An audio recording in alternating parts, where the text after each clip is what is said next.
I just heard it. Because I was busy eating lunch.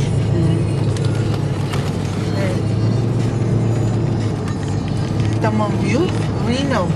Nambuto ka lang. You see now, man, that place is out of battery when we head into Sacramento. Ay, wala na yung battery. Tanggalin mo kaya yung mga sticker yan. Nakakahiya tayo. Dad, you're not seatbelt.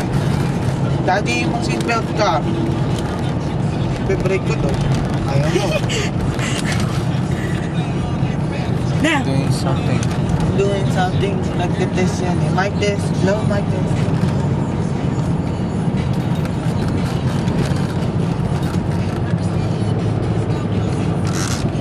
Ang lamig na.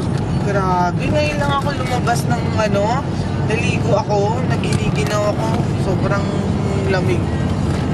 Talagang ang lamig ng Buti nag-open yung heater, di binaksan mo? No. Ang lamig eh. Usually, pag afternoon, hindi na nagbubukas yun. For some reason, the sun showed up. I know, pero it's, freezing outside. Dad, did you call my dentist? Dad, did you call his dentist?